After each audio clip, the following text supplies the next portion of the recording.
out to Socrates. Socrates still trying to get the opening. Oh, Socrates! Whoa! And there it is. The crazy gang have beaten the Culture Club. Maggie Thatcher, can you hear me? Maggie Thatcher, your boys took the hell of a beating. Your boys took the hell of a beating.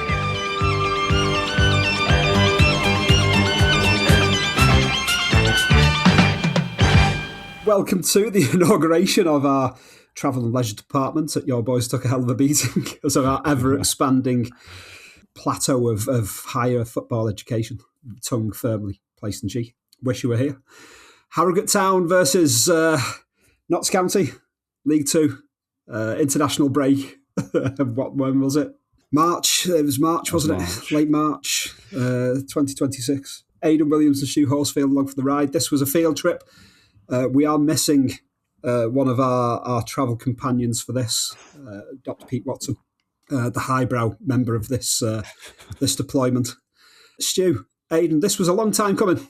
Several years in the making, and we finally got round to arranging it for the benefit of the listener. Yes, while we've spoken many times, I'd never met either of you. I think you'd bumped into each other once before, years back. So, it's quite an achievement to actually get us all together in one place, as many of us as we possibly could anyway, at relatively short notice, to go and see Harrogate Town. What could possibly go wrong? What could possibly go wrong, Stu? Well, it's funny you say that. Yeah, because when we planned it, I was in my mid-40s and I'm now in my early 50s. So we've progressed a decade since we first had this idea. I think careers have begun and are over. Newcastle's won a trophy. There's all sorts happened since we planned this, and it's actually come to fruition. But you're right.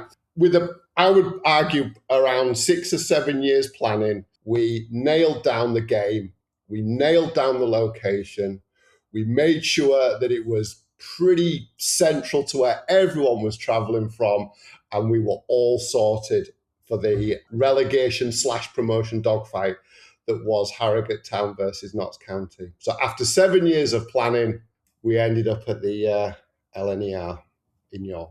Sky Sports, Aidan, decided in their wisdom to shift the Harrogate Harrogate Town game to 12:30 kickoff. Dr. Pete Watson had an eager phalanx of students ready, poised, waiting to hear of his wisdom on Saturday morning. That's dedication. Ultimately, he had one student tip up. Yes. Manfully. It was a popular lesson. It was a very popular lesson.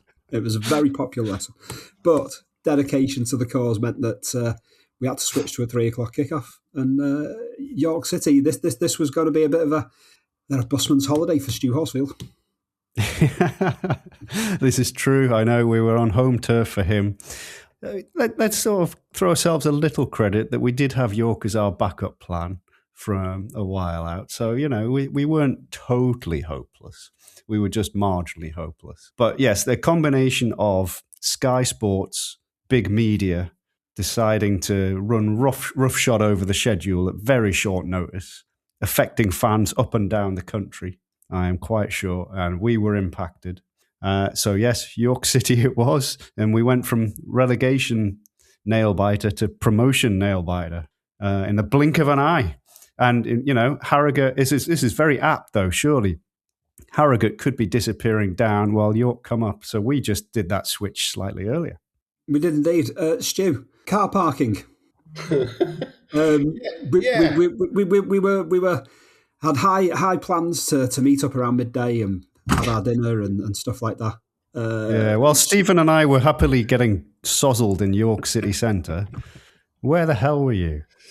Well, again, I feel like we just need to go back 24 hours as well, guys, because what I did like was our absolute arrogance that we could just stroll into any football stadium and pay on the door without even giving it a second thought. Then we had a little look and saw that there was just the odd red dots dotted about with very few 4 seats together. So luckily, Aidan took charge and purchased the tickets less than 24 hours in advance, which is probably a really good job, actually. Like we say, with York City going for promotion. But yeah, then, because you guys were coming on the train, and I'm not going to lie, I did think about the train. Then I thought, no, I'll drive. I know the way. I work there. So I went online and paid for extra parking at the stadium, which is great. And obviously, those who've been to York will know. It's a lovely, lovely middle-class shopping centre / retail park that the stadium finds itself in. So yeah, paid for parking, all good. There's park and ride there. Arrived way, almost an hour ahead of schedule, which is ironic because I drive it every day and I've got my timings out by an hour on a 1 hour journey. But there you go. Yeah, pulled into the car park, parked up. Oh, sorry, as I came in, I was like, I'm about to park here. Yeah, no problem. Then sent you guys a message saying I'd arrived and you were like, come join. So I thought, okay, I've got plenty of time. Went back to the car parking attendant. Am I okay to leave? Can I leave again? No. It's a one entry only car parking slot and you would need to pay again to come back in. So I was like, okay, not a problem. So I actually found myself trapped in the LNER retail landscape for the best part of 2 hours. But to be fair, and we'll come to this in a bit, I did fill my time with an incredibly interesting York City fan in Costa. Indeed, he did. Indeed, he did. I mean, Aidan, we were down in the town centre, enjoying the hostelries. One more so than the other. There were two polarising hostelries. I think we'd have to say on this one. We were enjoying ourselves in the most haunted pub in England, as it called itself, whose name escapes me right now. But it was very nice, proper old style. It was squished in between a couple of buildings, wasn't it? It looked like it'd been there for centuries, even though it probably wasn't. I feel like it should be called the City Vault or something like that. But I don't know whether I'm mixing my pubs up there. Oddly, there is one in Newcastle City Centre called that is, or City Tavern. Yeah. Anyway, that looks very similar. But this was lovely, and it had skeletons all over the place. It was delightful. Stu, you'd have loved it. But anyway, we were in there for a good couple of hours before realising time was ticking on, and we probably should get ourselves somewhere where we could not only eat something, but see the Harrogate game that we have denied ourselves, which was on Sky Sports on the big telly. So yes, we just trooped across the street to some slightly, what should we describe it as? In these parts, you'd call it a chavia place, but I don't know whether chavia is something that you have in the rest of the country. But yeah, it was not as classy. But it had tellies, it had food, it did still have beer, and it didn't have stew. It just had us. It did. It's the type of place where in 1996 you could have got kind of like jugs of Red Bull and vodka and stuff like that for about £4.50. Bottles of hooch and all sorts. The type of place where the police must be called at least 4 or 5 times a week. But they served us food. They gave us more to drink, and we could indeed sit and watch. Harrogate Town stumble to defeat against Notts County. We were satisfied that we'd have been kind of like disappointed at Harrogate in that. Right, I mean, we did have high hopes, Stu, of going to Betty's for scones and the likes. And me and Aidan did walk past another Betty's in the centre of York. For Aidan, it did take us about 3/4 of an hour to find the Shambles. Which really we were a shambles. We were a shambles. Yeah. How bad does it have to be not to be able to find the Shambles in York? We literally walked around it about 3 times and never through it, but hey-ho. Then we eventually found it, and 10 seconds later we were done. And that's when we headed straight for the pub. Yeah, the Shambles, it's not a long walk, is it? It's not long walk, and once you've been through. But it did take us an extraordinarily long time to actually locate it. A place that I think we've all been through a million times over. So it tied into the esoteric nature of it all. Stu is marooned at LNER, and me and Aidan can't find the Shambles while Dr. Pete is giving his lecture to his one student, which in retrospect he probably could have done on his phone on the train on the way. We did eventually meet up with Dr. Pete and Aidan. It was very romantic underneath the clock at York Train Station. It was a beautiful moment. He sent us a message saying, "Where are you?" It was very, very, very romantic. We were under the clock. I hadn't quite attached the carnation to Steven's hoodie at this point, but we were about to. But unnecessary, because in walked the metaphorical and physical giant of Dr. Pete, and there we were. Yeah. What did we have at this point? We only had about 45 minutes to get to the stadium by this point, and it was a quick dash from that point on. It was a quick dash in the taxi with a helpful, but I felt slightly pissed off taxi driver. I think he was only going to earn about £12 from us for this just journey, and he knew it was going to take half an hour. It was very much a case of I could be earning kind of like a lot more for some short shuttle journeys here. From train station to town centre, from lazy holiday makers. But no, we insisted that we needed to get to York City Football Ground post haste, my good man. You talking to me? You talking to me? You talking to me? Well, then who the hell else are you talking? You talking to me? Well, I'm the only one here. Aidan, our taxi driver. Helpful but humorless. And mute, I think, is another word to describe him. He was not a happy chappy. He lost patience a few times on the way, decided to queue jump, which I was all in favour of. If you're in a taxi, you may as well break the rules. But the journey out to York City Stadium, well, one, it's not in York. That's the first thing that needs to be noted. This is not in York. You just have to sit in a line of traffic along some road in the countryside, it seemed to me, and then magically you appear in a retail park. I mean, wow, this is football romance at its finest. I never went to Bootham Crescent, or whatever, that's the old one, isn't it, Bootham Crescent? But I'm sure it was surrounded by houses and things like that in a slightly more traditional setting, shall we say. But this is a flat-pack stadium that they've obviously built from scratch themselves and surrounded it by Nando's, Costa Coffee, and a View Cinema. Oh, you shoot. That all said, it's yeah. I mean, we're football traditionalists. We like a stadium that's kind of like locked within terraced houses, and there's pubs, and that. I know you look like it's you could either get a friendly welcome or a plastic pint glass to the back of the head. But the York Ground, it's for a club on the up. And got with designs of getting back into the Football League, and York, the York Knights, the rugby club, play there as well. It's been city provided. It's in terms of upwardly mobile, kind of like great for the community and all of that. It's a thoroughly modern stadium with so much going for it. It is. Passion killer for the traditionalists, but it's an amazing piece of work that the City of York have done in terms of their sporting establishments. It is. And ironically, to give it its full name, it is the LNER Community Stadium. Just in case people are unsure that it's for the community, they've decided to throw it in there as part of the title. I think we've both been to Bootham Crescent, Stephen, and it's about as far away from the LNER as you can possibly get. And as we know, we are very much traditionalists. Obviously, I work at a college in York. So a lot of the students, all they've known is the LNER environment. It's, how can I put it? It's very indicative of modern day football, I think, is probably what I'd say. The fact, I mean, if you think about it now and the sort of football we talk about and we look back at and we watch, to imagine that there's an M&S food hall not 20 yards away from the football stadium probably best sums up the environment that we found ourselves in.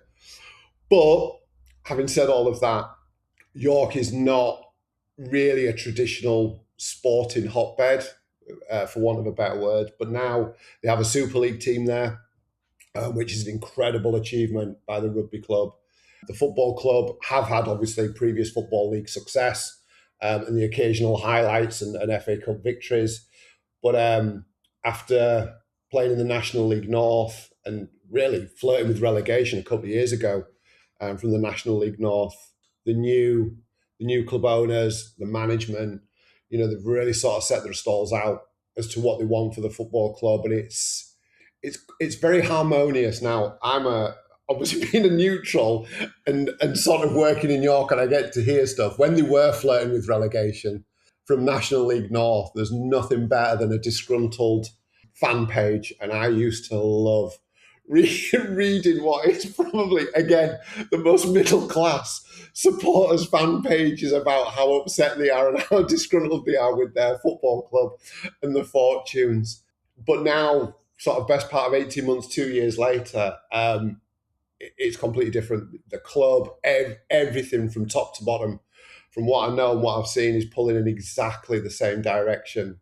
And as a club, I think there's potential not just for one, but possibly 2 promotions. There isn't the potential for a Wrexham for York, but I do think they could very easily become an established League Two side with sights set potentially on League One. I mean, Aidan, within that, there's a degree of comfort in seeing a York City return to the Football League. Hopefully, obviously they've still got there's work to be done there. They're locked within a pretty much a 2-horse race.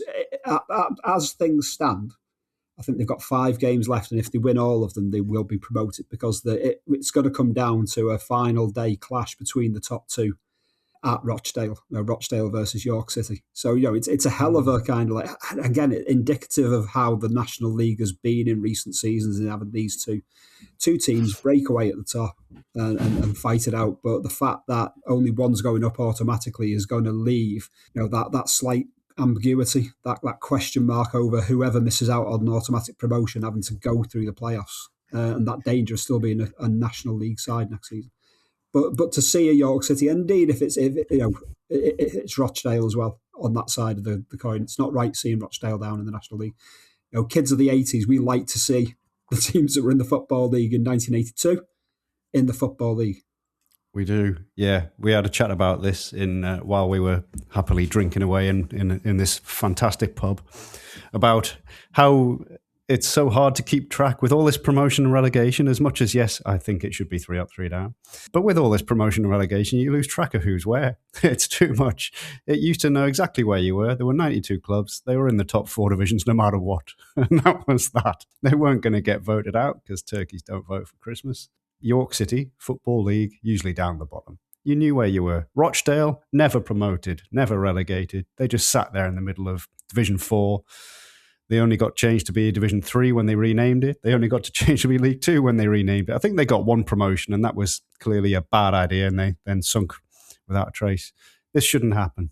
You look down the National League now, it's full of teams who are meant to be league teams. It's just plain wrong. What can you do? But anyway, yes, York City. Last season, well, the fear is that this season is panning out exactly like last season's, only they're actually doing marginally better.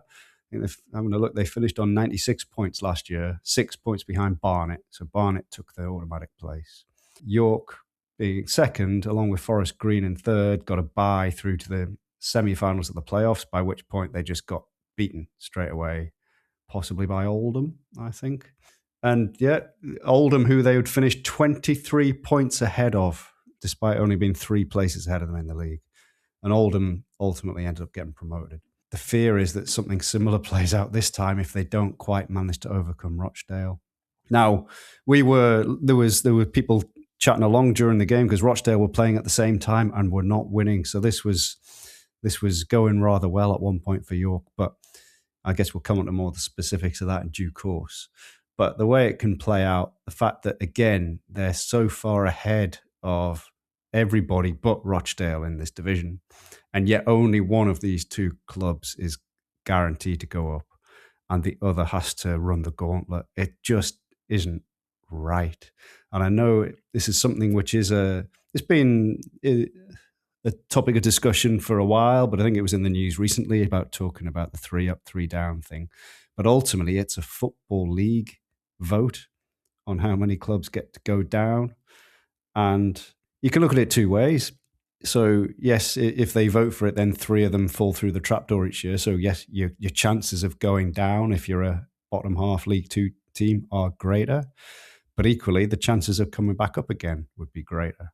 So, It depends how they look at it, but I suspect they'll look at it as in, no, let's pull up the drawbridge as far as we possibly can. But equally then, I think the playoff format they have in National League, extending out down to 7th place, is it? Which is essentially what the Championship is going to have from next season onwards, only with 2 automatic and then 6 in the playoffs. This is a version of that. I think it seems to backfire on those who finish 2nd and 3rd in this particular case. By having that week off, they seem to lose an edge, and that's clearly what happened to York. They missed out on promotion automatically, came into the playoffs having had a break while Oldham had played a high-intensity game, won it.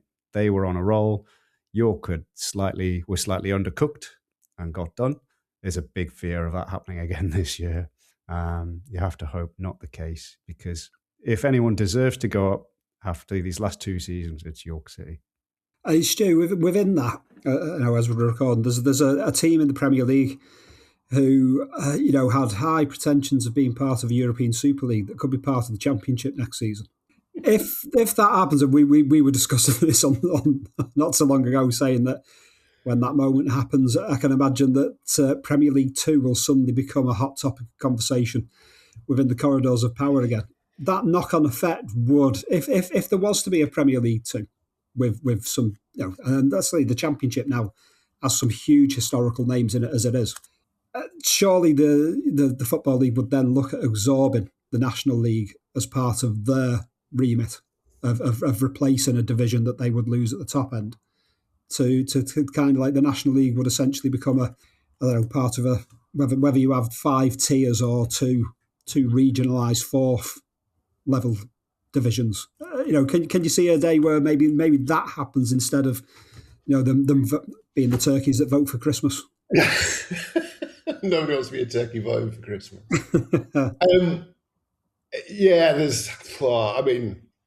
It's a bit like Jurassic Park, isn't it? The Premier League will find a way. It's like it will do something to make sure to minimise losses, and that's that. That's the Premier League, and that's their thing. I think really a lot of people, and certainly a lot of people in and around York, and obviously we have quite a lot of interaction with the football club through work and stuff. I think a lot of people already see, and I think it's probably only the fact that it's 2 promotion places and not 3, but I think a lot of people really see it as a sort of a League 3 for want of a better word. Like we've said, there's a lot of big names in there. There's a lot of names that have come out and then gone on to thrive. You only have to look at Bromley. I mean, Bromley, when I was growing up, I had no clue, absolutely zero clue. And yet now, they're really establishing themselves in the Football League. You have teams like Fleetwood, teams that when we were growing up, we'd never heard of, but now have become, quite established lower league teams. And I think really it's, if you put League 1, League 2 and the National League together, you probably catch the history or the historical teams that have had a presence in the Football League, and you catch this sort of new age, new generation, new owners, new investment side of football as well. I think regardless of whether there becomes a Premier League 2, I think probably the National League will feel like it becomes League 3 probably quicker than Premier League 2. I don't think, I know what we were saying about how the Football League get to vote, and I agree with Aidan, there's more chance of coming up. There's a lot of teams almost suffered relegation in order to rebuild and return better, stronger football clubs with a better relationship with their fan base. But I think, like we've said, especially with the last 2 seasons, or this season and last season for York, sort of the injustice of losing out on promotion, and Aidan's absolutely right with the way the playoffs are formed. York were unrecognisable against Oldham, absolutely unrecognisable. And yet Oldham had arrived sort of like a freight train into the playoffs and just kept going and going and going. But again, we all know that realistically Oldham Athletic are a Football League club all day, every day. I think really the National League will be absorbed into the Football League quicker than a Premier League 2, in my opinion. Yeah, totally agree with that. I mean, back to the game itself. We eventually make it to the stadium, Aidan. There's a team huddle on finding Stu. We said it ourselves as well, I think, before we even got to Stu. What was slightly unsettling about the four of us being together, because me and Stu have crossed paths before, once upon a time in London for an inconsequential day, interviewing an Oscar-winning director, which... Stu, that's just what you do, isn't it? It's just what you do. It's just what you do in big media. Aidan, we were slightly unsettled by how tall everyone was. Because when you see them in little boxes on Zencaster, etc., you just expect everyone to be 4'3". I was struck by just how tall Aidan was, Stu. That took me by surprise.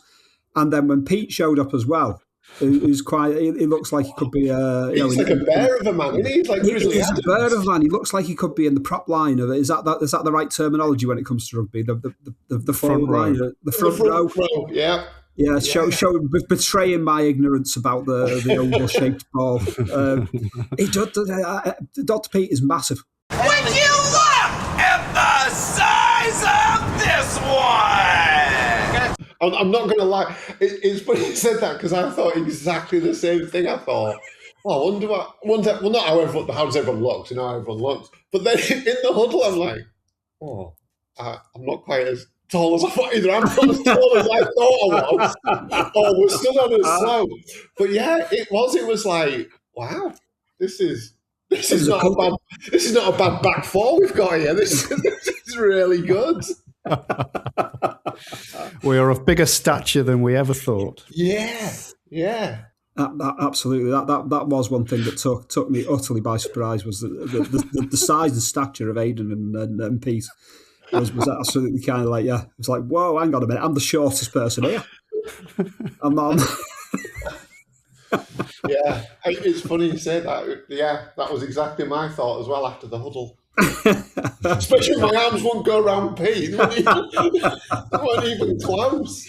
Yeah, Pete is definitely the size, but he's not the temperament, but the size of someone that you would want on your side. Yeah. When you walk, if that pub we were in, Aidan, to eat and to watch the Harrogate the second game, one, yeah. If we were in there on a Saturday night and the bottles start flying, you'd want Pete in there as on your side. You'd definitely want him in there on your side. Whilst Stu was at the ground waiting for us to tip up, you had an interesting conversation, Stu, with a long-term York City fan. Yeah, so obviously after getting locked into the car park, which has never happened before, I thought I'd sample the delights of the retail park and went with Costa. Because I did, this is awful, I did have a look at the Marks and Spencer's food hall, purely for the irony, but it was packed, absolutely packed. So I left that, went into Costa, not a problem, but only a table of four was free, which I felt a little bit guilty about, but not too much, as I took up the whole table of four all by myself. And then Jeff joined. And, you sort of, I was on my phone and just looking at, sort of reading pre-match stuff about the game and stuff, and I was sort of partially aware of him. He was immaculate. Press shirt, tie, blazer, wool overcoat, sat down, can I join you? Yeah, of course you can. And I was still on my phone, and then he just sort of said, are you a York City fan? So I was like, oh, not really. And just explained that I was supposed to be at Harrogate, but I'd got it wrong, and I was now at York. And I asked if he was, and he was just, and his opening line was, yeah, I used to be a program seller at the club 70 years ago when I was 13. I was like, that was it. Phone down, switched it off, put it down. I was like, okay, we can settle in here, because I knew I had a good hour while you guys were sampling the delights of York. And he just proceeded to talk about his time as a York City fan. He lives a way out in. I feel like this is like a big promo for Jeff, but he lives a way out in Chester. Games that are on a Saturday, comes himself on the train. Wife drops him off at the train station, comes on the train. Night games, his son brings him. Missed very few games. But yeah, like I say, a programme seller at the age of 13. He was at the game, because it was funny because they talked about the 1955 FA Cup semi-final, which obviously Aidan knows about it with great fondness, doesn't remember it. Conditions are really bad at Hillsborough Sheffield when York City meet Newcastle United. York in dark shirts kick off. This is a great day for the gallant little third division team who have fought their way so stubbornly to the semi-final. And then when bizarrely Jeff was chatting to me about how he was a programme seller, like I say, at 13, but back in the day, the school would give him the day off to queue for tickets for his family. Yeah, he just regaled me with stories from being stationed out in Hong Kong and going to see the radar operator to try and get the football scores from the UK, and how they would all the different clubs that people on board supported, and how the York City one always took the longest to come through because the radio operators in London couldn't quite believe there was a York City fan on board. And he was just a really, really nice, polite football fan from a way back in the day, from before our back in the day. Loads of chats about Bootham Crescent, really interested on his perspective about moving. He was really against it. But as he's got older, he actually enjoys the comfort of the LNER and enjoys the hospitality that it offers. And he did say the ease of access, which, as you guys have already discussed, seems to blow my mind a little bit.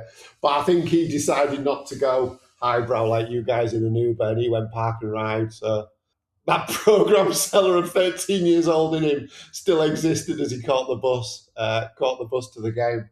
But no, he was just a great way to spend an hour. And I think I must have maybe said 5 or 6 sentences probably, and that was it. And they were probably just prompts and questions to get more information. But it was a really, really good hour well spent with a really, really interesting guy. Spectacular. The whole module dedicated to Jeff. I think this is the one thing is kind of we missed you in the centre of Yorkshire, but we were envious of the hour that you'd spent with Jeff. And it's one of these that if you'd have had any inkling of what was about to unfold, you could have just set your phone on record and let him go. Oh, yeah, he was brilliant. And I think on any of our next travels, if we encounter another Jeff along the way, that's what we'll have to do. We're going to have to kind of like set the timer recording. And there's a massive part of me that wished I'd got a photo, but then there's another part of me that thinks, well, actually, I could probably just catch him every Saturday in Costa, because he arrived with a hot chocolate, a toasted tea cake, and a cherry bakewell, and I didn't ask, but it strikes me that is his order every single Saturday. I would imagine at any point at a home game, I can go and relocate Jeff. And find him eating and drinking exactly the same thing. But yeah, I agree. I think tales from where we go would be a great addition. A great addition to this. It would. But while this is a magnificent thing, and it is, the fact that it happened in a Costa and not in a pub is a sad indictment on the locale of this stadium, I would say. It's a travesty of a mockery of a sham of a mockery of a travesty of two mockeries of a sham.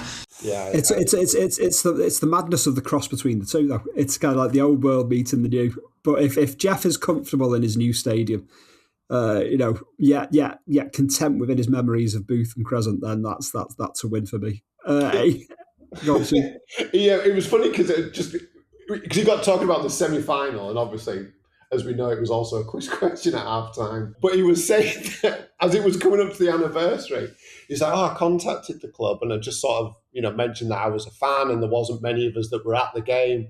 So I was like, all right. He went, yes. I wrote them a handwritten letter just explaining who I was and, with the club, did the club know of many other supporters who were at the game? And every part of me was like, I got a handwritten letter. And then I wondered, with the admin at the club thinking when it arrived, what's this? I don't even know what to do with it. But yeah, a handwritten letter. And to be fair to the club, he said the club were brilliant. They invited him in, contacted, sort of put out sort of feelers for other fans who'd been there. And they had a presentation on the pitch a few weeks before the game we went to sort of commemorate that semi-final, and they were introduced to the fans on the pitch and stuff. He said the club really, really looked after him and looked after all these fans who'd been at that FA Cup semi-final. This is magnificent. This makes it feel like we can probably find Jeff online then. I think we probably can. I've just remembered that bit. Yeah, if we just Google Jeff and York City, I'm sure we'll find him. We can get him onto the podcast. We can get him onto see if we can find him here. Aidan, the game itself wasn't much. It was a tense affair, shall we say? A tense affair, yeah. Well, it was. I think York were a little overcome with tension. They didn't know what to do. So we should point out who they're playing. I don't think they've even had a mention yet, because obviously it is not Notts County. There's a reason for that, really, and it's just how badly they played. Yeah, that's true. They don't deserve much of a mention because they barely turned up. This is Woking. This is pre-Jermaine Defoe Woking. It should be noted. And he's got his work cut out. Teach them how to shoot, I think, is clear. They did not attack much at all. So we were sat behind the goal that York were defending in the first half, which meant we were going to get the barnstorming second half coming towards us. Most of the play in the first half was up the other end. York had a couple of good chances, at least it seemed that way from our vantage point. It's always hard to tell how close these things actually are when it's up the other end. A couple of one-on-ones, I think, and one well saved by the Woking goalkeeper, whose name was Jaskalainen, which I found rather confusing. I haven't looked him up since, of whether he's anything to do with Jussi, but maybe he is. Yeah, it was not the most exciting of first halves, it has to be said. And in the second half, yes, they were shooting towards us. We did get to see some magnificent... The best thing about the game, to me, was the corner kick routine that York had when they took it right in front of us in their attacking right-hand side. We got to see a bit of argy-bargy in front of one corner as well. That was good. But then when they were going to cross a corner in, a group of about 5 or 6 York City players stood around the penalty area, held hands in a circle and did a ring of roses before breaking off and presumably trying to head the ball, but it never happened. It was quite the work of art. I've never seen this before. All these hardened, grizzled National League footballers holding hands and dancing before a corner kick. But there you go. That is what happened. I kind of feel they should have had little bells on their knees and ankles and a few little ribbons to wave around, and that would have been more fitting.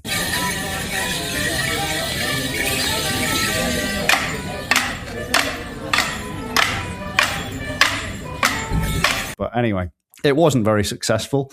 We did eventually see a goal. There was a penalty incident not far from where we were sat.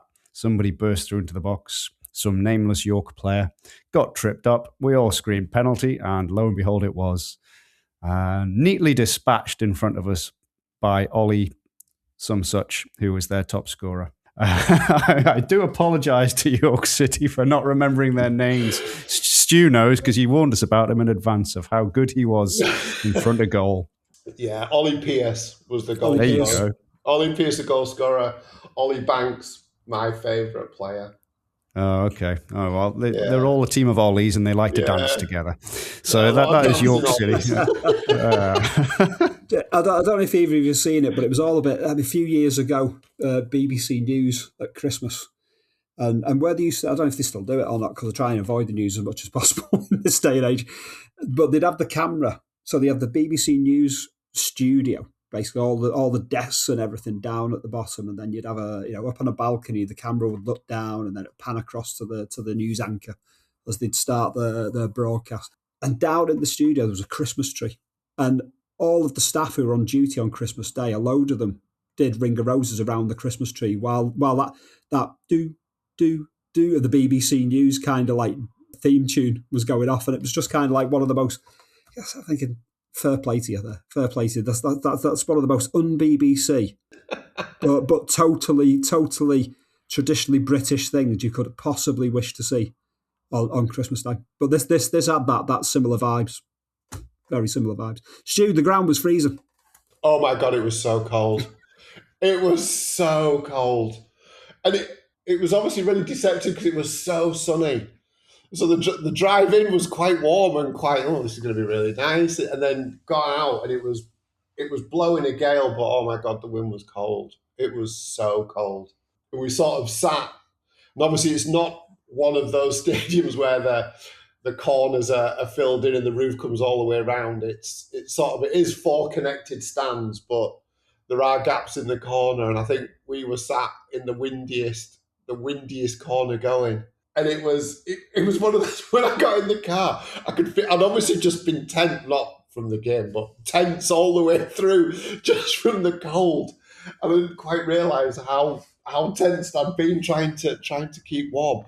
But I do think, and I was looking for a point where we could bring him up, and I think based on the temperature and how cold it was, Kudos has to go to what is officially the UK's slowest groundsman, who was actually in shorts and a knee bandage, it needs to be added, but was in shorts making his way from what looked like the tunnel all the way across the pitch with a fork in his hand, all the way right to our corner when we looked over the edges where all the tractors and the ground keeping implements and tools were kept.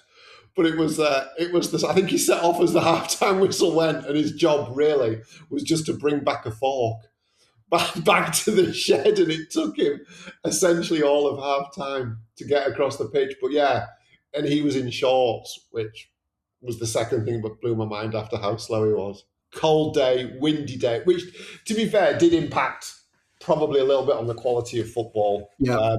The driven passes either held up and were easily intercepted by the fullback, or they overran, and the wide players had absolutely no chance of getting them. There was no middle ground for the big diagonal balls at all. The groundskeeper with the, and it was a really small pitchfork as well. It wasn't kind of like one of these kind of like a bucket and spade type of thing, but it was the size of the end of it was. Yeah. But he had a full size kind of like staff to it. Yeah, it was the tiniest thing, like someone had put kind of like a dessert fork on the end of it. It was just. It was kind of like the sporks of gardening implements almost. I mean, Aidan, for Dr. Pete, this made his day, along with the fella who was just over our left shoulder, who did his absolute nut anytime anyone tried to take a free kick than anywhere within the precise spot of where it was where the foul was committed. Yeah, he has a bee in his bonnet. I hope he's not listening, because we're about to slate him a little bit here. But yes, he liked things to be precise. Throw-ins as well. If you steal a yard at a throw-in, that was unacceptable. And he would make sure everybody knew just how unacceptable it was. The referee was miles away. He couldn't hear him.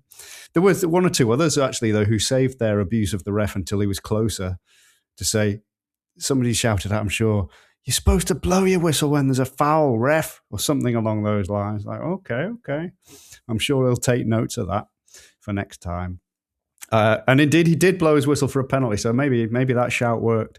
But yes, this particular guy behind Dr. Pete was particularly regularly angry and vociferous in his anger. And I think at some point, didn't someone else tap Pete on the shoulder and say, "He does this every week"? He did indeed. I was just going to throw that in, Stu. It was kind of like, yeah, Dr. Pete shared a moment with a kind of, I don't know, a browbeaten season ticket holder. He's here every week. It must be, I mean, I've never held a season ticket for any club, but it must be absolute Russian roulette as to who you end up near or close to, because you know that's your lot for at least 9 months of the year. And let's face facts, in the National League, there's going to be a lot of throw-ins and a lot of free kicks. So he's definitely getting his money's worth if that's where he likes to divert all his attention during the game. But yeah, I mean, I can remember one where it was one of those sort of nothing free kicks to Woking, and they were sort of defending the goal, and it was practically on the touchline, on the byline. And he moved it forward probably about 3 or 4 yards, and he went crazy. But the goal was about 95 yards away, and he was kicking into the wind. I don't quite know what he thought, what advantage was even remotely going to happen. But yeah, he was an angry man. The added part to that as well is that was happening at 0-0. So as a York fan, and you're wanting 3 points, three really crucial points, you just want the ball back in play. Yeah. That's what you need. The quickest amount of time the ball is back in play. Yeah. It's not a problem if he's taking that free kick 1.5 yards ahead of himself. As you say, kicking into the wind, yards and yards away from your own goal. Yeah. It was just a glorious just a glorious kind of anti-hero character that I can totally get. Driving you to distraction if you're there, kind of like for 20, 25 league games or whatever, 23 league games all season, and listening to that over your shoulder. It does give you that. I've got a season ticket at Anfield, and I know my dad's that person because with the dementia and everything, and he's in his forthright. And his repetition of certain phrases because he's forgotten he said it.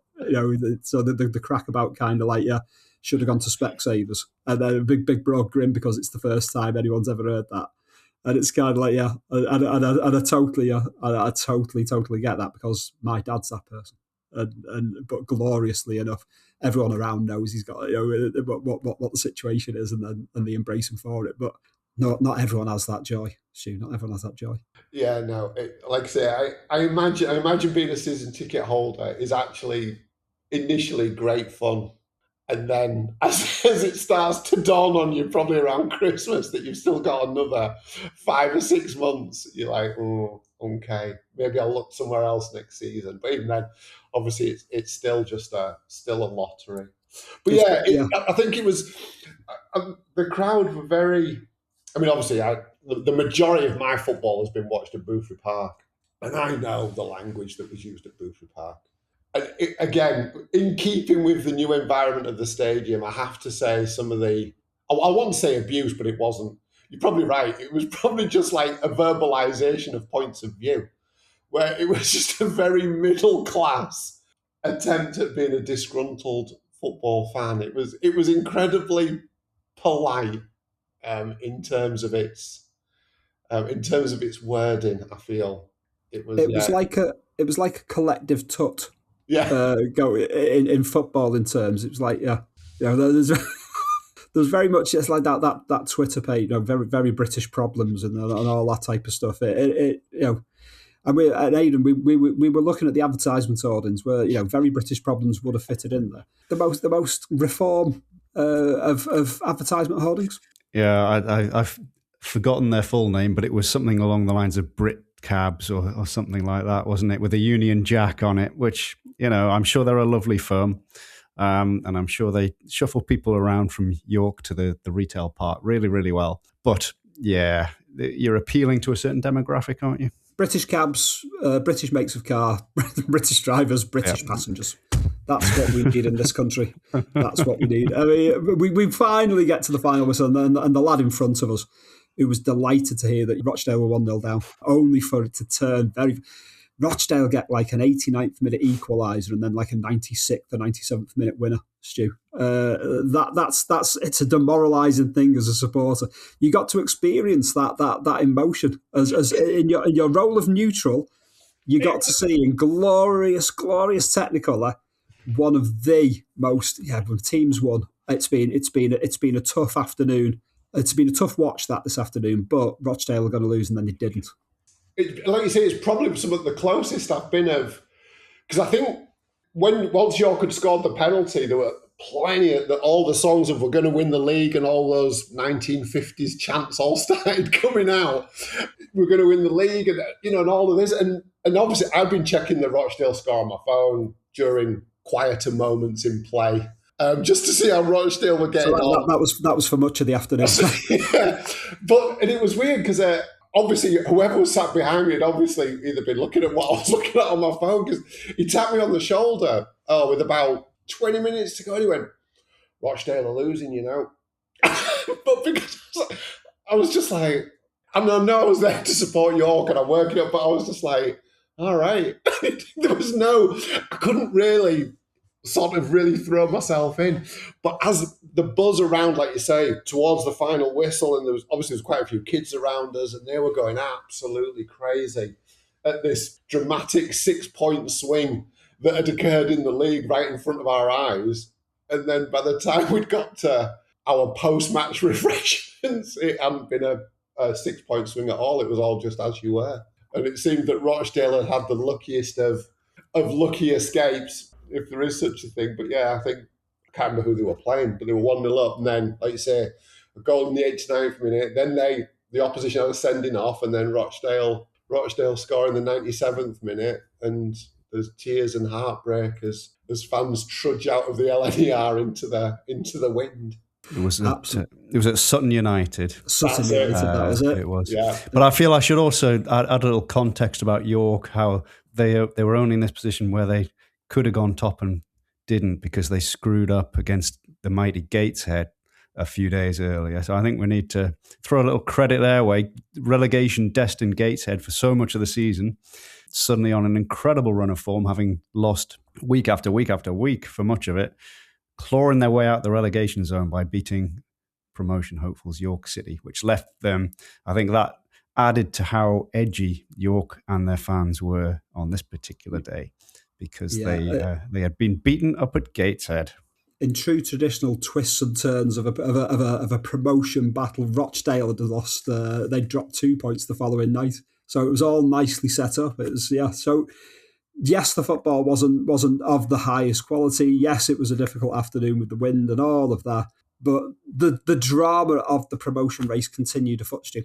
I really do. This is, like I say, I've said before on podcasts, this is where I get really envious of fans who live and die by their team, and all that those extreme highs and those devastating lows. And I always just sit somewhere between a 3 and a 7 or a 4 and a 6. I'm never overly high and never overly low. I can just take it or leave it. But I can feel especially after last season, all the talk certainly around my students, in the club about this was it. They were going into the Football League, and they were a good side last year under a really, really good manager, under Hinchelwood, who really dug them out of a massive hole, like I said, the year before. And they were convinced they were going up only for Oldham, as Aidan said, only for Oldham to just come along and just spoil the party in true, and really play what I call playoff football. And then this year they are reliving it. And Aidan's right, the Gateshead game, certainly the York fans, the club, the area just didn't see that defeat coming, not even in the slightest. And it wasn't just a lucky 1-0 win for Gateshead. It was a poor performance and a 3-1 win, and that's only with York scoring in, I think, in about the 90th minute there. The game was gone. But the trials and tribulations and the roller coaster there's 5 games. I think they play Friday, Monday, I think, because we're recording this on the Friday. I think they play today. And I think both teams play on Monday. And this sort of on Friday, because Rochdale were away on Saturday and York were at home. Today, I think Rochdale are at home and York are away. And this sort of journey, these next sort of 3 or 4 weeks, it'll all be done. And the places will be decided, and it is all just building to the Rochdale game. And for a neutral, which clearly I am, and now you guys are obviously invested, hopefully slightly on the York side than the Rochdale side, you have this. Hopefully, it's not done before that game. It would be great for the title to still be winnable for both sides going into that final game, because that is what football's all about. And for Rochdale and York, the next 4 weeks are going to be full of the deepest and darkest downs and the highest of highs. And I think, like we said, by Tuesday there'll probably be a lot clearer. Well, I'd like to think there'll be a clearer picture, but after that, I think there's only 3 games to go after this Easter weekend. So we'll see what this Easter weekend brings. We might need a follow-up. depending on the end of the season as to how it's gone. We do need to see how this finishes. But yeah, it's got to go down to a decider, Aidan. It's it would be criminal if it didn't. Oh, absolutely. And I saw, having searched various York City things on my phone, now I'm getting spammed with York. The algorithm has got me. So I saw how they were queuing up at 5 a.m. or some such a couple of days ago for tickets for that Rochdale away game. And they had, 1,500, 1,600 tickets, something like that in Rochdale Stadium. It was snapped up immediately. So yes, some dedication. That's impressive stuff. I like that. Queuing up, it's good old style, just like it was back in the day, which is oddly what we thought we would be doing on this occasion, just queuing up and getting a ticket. But hey ho. But no, York will be well represented on that last game, that Rochdale game, and I hope it does come down to that. And we're very much in the York City corner now. Sorry, Rochdale, but you're not for me. It's got to be York all the way. I hope they can do it. It would be magnificent if it actually comes down to being separated by 3 points on that final game with everything to play for. I think York City's goal difference is superior. So yes, if they finish level, barring a few freak results aside, that will mean everything is to play for and the winner takes all, with Rochdale probably having the favour of a draw. It's at Rochdale though, isn't it? So possibly they are slightly favoured if it comes to it. But hey, wouldn't it be magnificent? It would indeed. It would indeed. Post-match refreshments, Stu, it was back to Costa Coffee. The location doesn't really kind of like give us the opportunity to get a little bit of housekeeping there, Aidan. Our pub earlier was the Golden Fleece. So we couldn't make it back to, there's no Golden Fleece or anything like that near the stadium. Back to Costa Coffee, where we were happy to have a couple of a hot chocolate and a wall. Until we were informed they were soon shutting. I was going to say, if ever there was a contemporary version of being thrown out the pub for last August, we absolutely nailed it by the girl at Costa going, "Excuse me, I'm really sorry, but we will be closing in 5 minutes." And we were all very apologetic and finished our hot chocolates. She was very polite doing it. It wasn't. It didn't come with an ounce. Yeah, incredibly polite. It was very in keeping with the afternoon, Aidan. It was just that. Very modern. It's not quite what we quite envisaged for the post-match refreshments. However, I think our extremities were so cold that it was very necessary. Yeah, we were in no mood to move on particularly quickly, Stu. No, absolutely not. It was wherever was warmest. And I think I might have been a kid the last time I had hot chocolate. But once you'd ordered yours and then Pete ordered his, my mindset had completely switched. It was probably one of the nicest hot chocolates I think I've ever had. Just holding it was really nice for the first few minutes. But to me, I was quite surprised. Because we must have gone in there about just gone 5. So we spent an hour and a half in Costa, and I couldn't really tell you what we talked about much of it, but it was. No, we can't. With some of it, we cannot say. No, I wasn't going to be polite. I know exactly what we talked about, but yeah, it was a very good debriefing session. I think is probably what I would call it. It was very much a debriefing session. Was had Aidan. We put the world to rights. Let's just say it like it is. We got a few things off our chest, put the world to right, and we don't need to say any more. But we discussed the match. We discussed the match as well. We did. We discussed Stu's encounters with random people. We discussed the pitchfork guy, and shout out to Yorkie, the mascot, as well, who was probably the warmest person in the whole stadium. Let's be honest, because you need a suit like that on a day like that. It was a howling cold gale, or at least it felt like it, and it was chilly, but very, very enjoyable. A great time was had. A successful field trip for your boys. Took a hell of a beating, without a shadow of a doubt. There will be for further travel adventures to come later in the year. Gary Thacker. Stu is determined that we do a Midlands meetup. He was back in the UK, and he was absolutely devastated to find out that the game we'd chosen to go to was 2 days after he went back to Spain.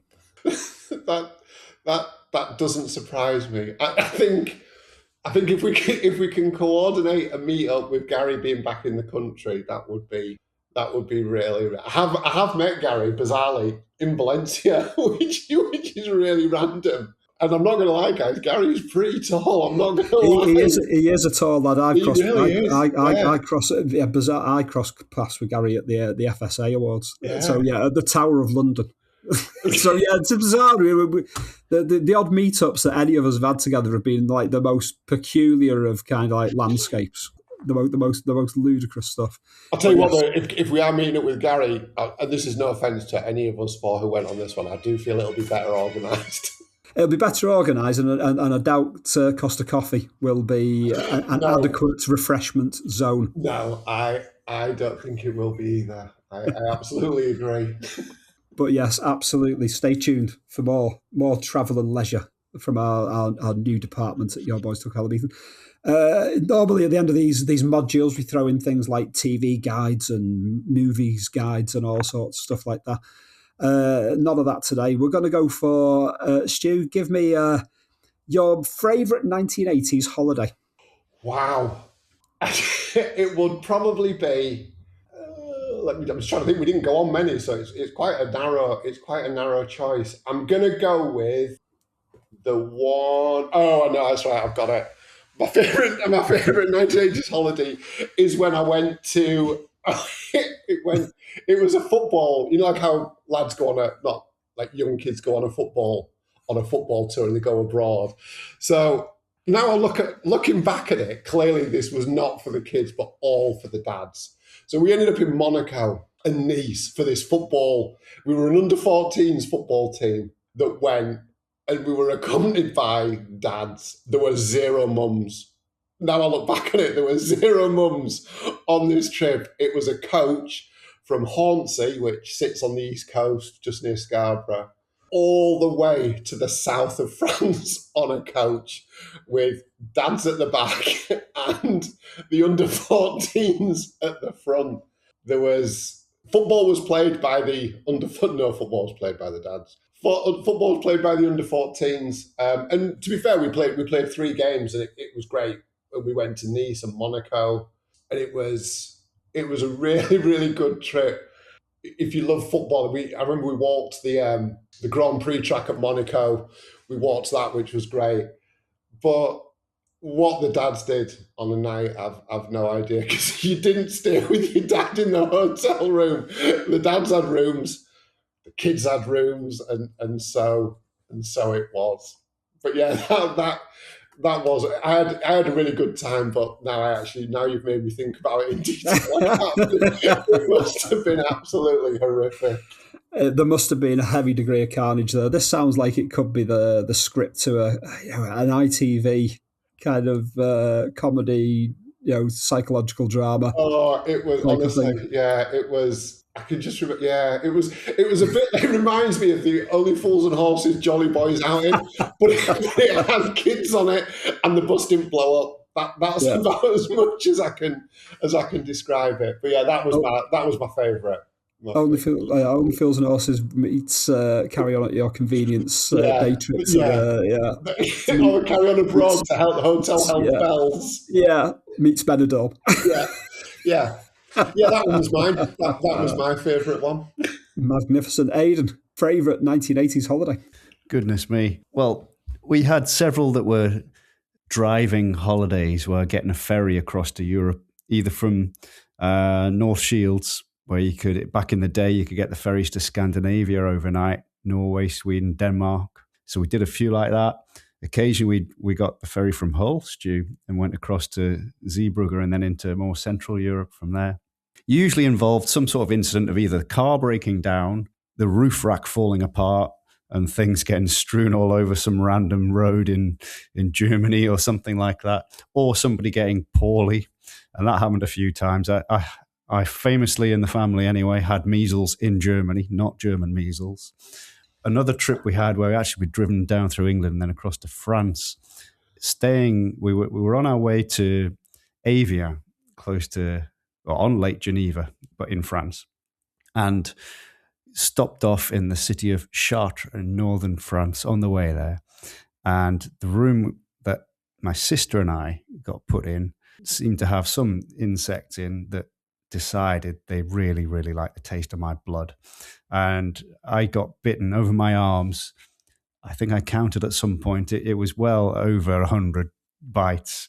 And this was agony after a while. So I have vivid memories of just how unpleasant that was. And yet, by the time that went, I had a brilliant time on this holiday. It was a lovely place. So I've got fond and awful memories of that holiday. If that's the best one, what was the worst one, Stu? Christ, that's. Yeah, I forgot the question about best. So yeah, probably okay. Let's stick back to when I got the ferry from Newcastle up to Norway, and we drove Norway and Sweden. There's a football connection here because I remember us driving through one small town.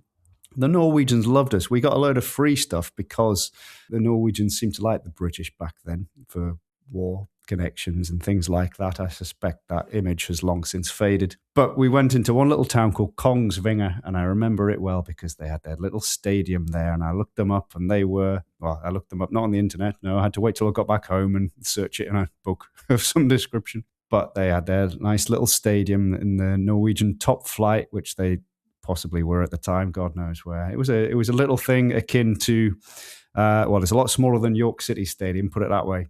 But it was lovely, and I vividly recall that. So yeah, fond memories of driving around Scandinavia, staying in wooden huts in the middle of nowhere, youth hostels, and getting free stuff off grateful Norwegians. Magnificent. We were very much caravan holiday type people. We were whole seasons and all that type of drive for hours and hours and hours to get to a place where there's a wooden box, a metal box on wheels, and then it would rain for a lot of the time and stuff like that. I just remember listening to a lot of sport in cars on the way to kind of like holidays. Bjorn Borg beating John McEnroe, sticks in my mind, stuff like that. Or it was my dad with his tapes, kind of like ABBA and the Carpenters and country and western music. Could we have the radio on? No. That type of thing. What kind of music do you usually have here? Oh, we got both kinds. We got country and western. But yeah, we did go. It was the summer of '88. It was left the UK for the first time, and we went to a place called Fenals in Spain, Lloret de Mar. Proper kind of like really Spain. They're kind of like British chippies everywhere and all that type of stuff. The Irish bars and all of that. But we did have a day out around Barcelona. Got to go to the Camp Nou and all that type of stuff. But I can remember, and again, must be something about Hull, Stu. We seemed to be tagged. A family from Hull kind of like connected themselves to us, and we couldn't shake them. We could not shake them. To be fair, they were great. They were great, but it was kind of like they just needed to get hammered every night. And my dad couldn't keep. My dad couldn't keep. They were called the Horsefields. The Horsefields. Yeah. That's them. Yeah, couldn't keep up with them, and it was highly amusing to trying to see my dad kind of like keep up with them and stuff like that. It was just highly amusing. But yeah, I can remember watching pre-season friendly between Everton and Real Madrid. So we were kind of August on the brink of the new football season, and Everton getting a bit of a first half pasting by Real Madrid at the Bernabeu. And then they came back and had a worrying kind of like comeback in the second half game. It's always stuck in my mind. And on the same night, Ben Johnson, I can remember stood watching Ben Johnson absolutely clean the floor with the rest of the field, just Carl Lewis included as well. Just a shock and awe kind of pre-Soul 88 thinking, that's just weird. That's weird. I remember thinking at the time, thinking, that's weird. And obviously there was something weird about her. But all of that I can remember. All that was my first experience of departing the UK. But also in the airport on the way back, we were delayed by about 3 hours. Girona Airport, and I was sent off to go and find a British newspaper. As it was, you get the following day's newspapers at like a £5 or something like that. So I went and got the Daily Mirror or something like that, turned it over to find that Ian Rush had returned to Liverpool. And it was kind of like, look at this breaking news that I've got from kind of like 24 hours ago. So it's kind of, I felt like a Sky Sports news presenter in the days before Sky Sports News. I could go and tell the terminal, Rush is back. Foreign correspondent. Stu, Aidan, it's been a joy. Our travel department is open, travel and leisure.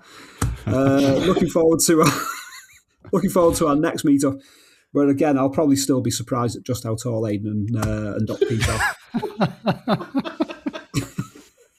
It's never going to be normal, is it? It's always going to be a surprise. It's never going to be the same again. Going to be the same again. Stu, have you enjoyed it? Oh, And the good thing about this was it was warmer. This was far warmer than the actual day trip. But yeah, loved recounting it. Loved all the little incidentals as you. And it's funny because I've thought about it quite a bit since last Saturday. All the different things. And like Aidan, my phone too is now just full of York City stuff. Yeah, it was a great idea. I mean, it took 7 years, but it was a great idea. It was a great idea 7 years ago. It would have been a different, entirely different Harrogate Town versus Notts County match had we done it 7 years ago. It really would. Yeah, it really, really would. But yeah, we should definitely do it again. Definitely do it again. Most certainly, Aidan. A joy to behold. It was a magnificent day last weekend. It's been lovely to recount it all, even the little bits that you've forgotten in the midst of that. And it was absolutely terrific. I hope we can do it again soon and get a few more of the gang together. Most definitely, it will happen. All that leaves you to do is say thank you for listening. Join us again next time for whichever department we are opening up again. Your boys took a hell of a beating. Likely an 80s theme, but you know, the more and more is being thrown in as we go along.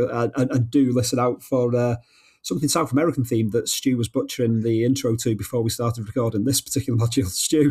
Hey, la pausa. La pausa. Our South American themed Italian accented Godfather / Mafia series we've got coming up. Yeah, Godfather tunes, all sorts. Gary's internet failing. It's going to be an absolute joy to do. Dr. Pete involved in that one as well, and plenty of hand-bearer references to come. Spread the word. We're available virtually everywhere now, apparently, and even on YouTube.